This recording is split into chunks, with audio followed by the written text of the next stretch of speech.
Oi, meu nome é Ingrid Costa. Eu sou uma das participantes do grupo composto por Larissa Mello, Mainara Barbosa, Patrícia Simões, Tami Andrade e Vitor Buarque. Esse é o nosso trabalho de conclusão da Integrada 1, do ano de 2021, sob orientação da professora Ana Flávia Barbosa. O tema em questão é a Síndrome da Hiperventilação Aguda. O nosso trabalho foi dividido em 8 partes: introdução, sinais e sintomas, diagnóstico e fisiopatologia, causas, manejo odontológico, tratamento, conclusão e referências bibliográficas. Vamos começar então pela introdução. Primeiramente, precisamos saber que o processo de respiração no corpo humano envolve um mecanismo de complexo equilíbrio entre a quantidade de gás oxigênio inalada e a quantidade de gás carbônico eliminado. A hiperventilação é caracterizada por um desequilíbrio desse processo. Então, teremos uma inalação de oxigênio muito maior do que a exalação de gás carbônico. A hiperventilação também pode ser dividida em duas formas. A forma aguda tem sinais e sintomas mais expressivos e acontece esporadicamente. Já a forma crônica tem sinais e sintomas mais sutis e é recorrente, acontece com uma certa frequência. O nosso trabalho vai focar na forma aguda da hiperventilação. Como causas, temos que as principais são a ansiedade e os picos de estresse. E, no contexto odontológico, é a alteração na ventilação mais frequentemente observada. Stanley Malamed, no seu livro de técnicas anestésicas, disse que a causa mais comum de hiperventilação em contextos odontológicos e cirúrgicos é o estresse psicológico extremo, o que não é raro durante a administração de anestésicos locais, principalmente quando temos muitos pacientes que possuem alguma fobia de ambientes hospitalares e consultórios odontológicos. Vamos então aos sinais e sintomas. No sistema cardiovascular, o principal dele é a manifestação de dores no peito. No neurológico, temos parestesia, anestesia, tontura, dor de cabeça, distúrbios visuais e perda de consciência. Os respiratórios são marcados por taquipneia e respiração curta. Os músculos esqueléticos são compostos por ataxia, tremores e tetanismo, que é um enrijecimento de mãos e pés. E os gerais são o tinnitus, que é o zumbido no ouvido, extremidades corporais frias e hiperidrose palmar. Vamos então à epidemiologia.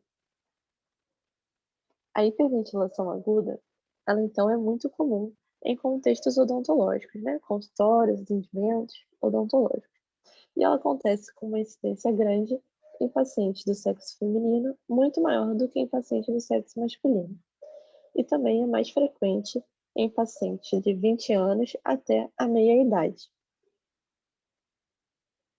Seguimos para diagnóstico e fisiopatologia. No contexto odontológico, então, principalmente nesses pacientes que possuem alguma fobia ou algum transtorno psicológico, como ansiedade ou síndrome do pânico, temos a ansiedade, e estresse emocional intenso.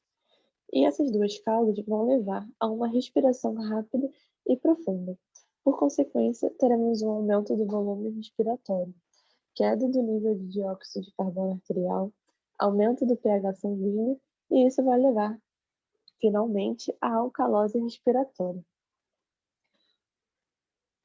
A junção do aumento do volume respiratório com a queda do nível de dióxido de carbono arterial vai levar a um quadro de hipocapnia. E essa hipocapnia produz uma vasoconstrição imediata que leva à hipóxia cerebral. Como consequência da hipocapnia, temos que a curva de dissociação da hemoglobina é então deslocada como um resultado da alcalose, e isso vai potencializar os efeitos hipóxicos. A hipocapnia também vai diminuir a quantidade de oxigênio disponível para a hemoglobina e a sua liberação. Agora vamos falar sobre o manejo odontológico frente a uma crise de hiperventilação aguda. Primeiramente, devemos salientar a importância de realizar uma boa anamnese para conhecer a história médica do paciente, sabendo as doenças crônicas, sistêmicas, psicológicas que possui e os medicamentos que utilizam. Porque sabemos que existem medicamentos como ansiolíticos e antidepressivos que, quando associados a vasoconstritores simpático-miméticos no momento da anestesia local, que são adrenalina, noradrenalina e felinefrina, eles podem potencializar os efeitos colaterais dos antidepressivos sobre o sistema cardiovascular. Então, é importante que o cirurgião dentista ele tenha ciência dessa interação medicamentosa para evitar possíveis intercorrências no período transoperatório e pós-operatório. O cirurgião dentista é importante avaliar se o paciente possui alguma alteração de sintomas no momento da consulta odontológica.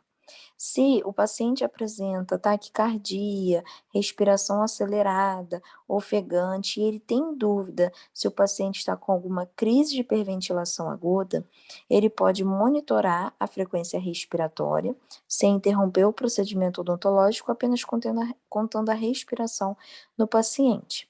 Se estiver acima de 30 respirações por minuto em um intervalo de 4 minutos, o indicado é interromper o procedimento odontológico, retirar imediatamente os instrumentais e outros objetos estranhos que possam estar em contato com a cavidade do paciente, também ali nas proximidades, para evitar qualquer tipo de acidente, e conversar e tentar acalmar e tranquilizar o paciente.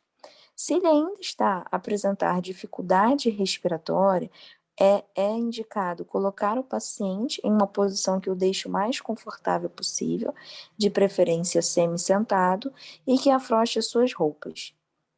E, se for possível, também movê-lo para um outro local, um outro ambiente da clínica, porque isso pode auxiliar na redução do quadro odontológico.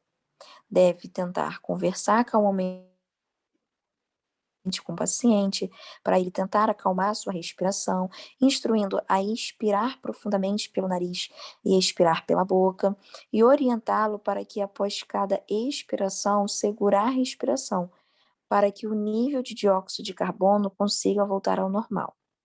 Se diante dessas técnicas de respiração elas ainda encontram-se insuficientes, o mais indicado é a aplicação de diazepam de 10 a 15 miligramas para adulto para reverter rapidamente o quadro de hiperventilação.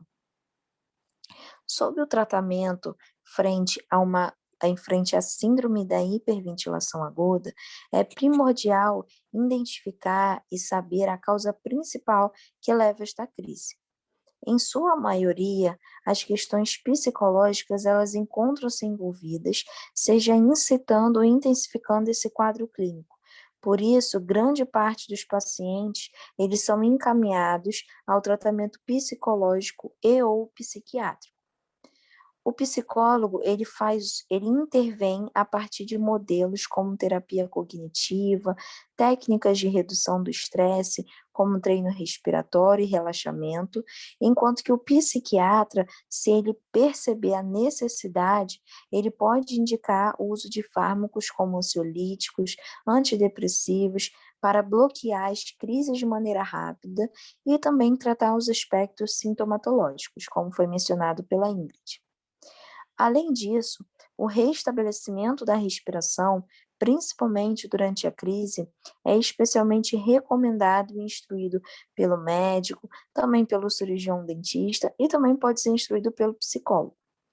As principais técnicas são respirar com os lábios franzinos ou cobrindo a boca e tentar respirar pela narina. Com a boca coberta, você fecha uma narina e respira pela outra, e fazer isso de modo alternado, até que a respiração consiga se normalizar. E a técnica mais conhecida, que a literatura aponta como método de respiração, é você respirar em um saco de papel ou com as mãos em forma de concha. E essas técnicas, elas têm como objetivo conduzir uma reinalação ao paciente para evitar a perda excessiva de dióxido de carbono, ou seja, evitar que o paciente chegue a um quadro de hipocapnia. Essas são Diante disso, né, conseguimos concluir e perceber a importância do cirurgião dentista em ter o conhecimento sobre o manejo adequado frente a uma crise de hiperventilação aguda na clínica odontológica, de maneira a evitar possíveis intercorrências e oferecer uma melhor condução do tratamento odontológico proposto. Essas foram as referências bibliográficas que utilizamos como base para a elaboração e apresentação do nosso trabalho. Muito obrigada pela atenção.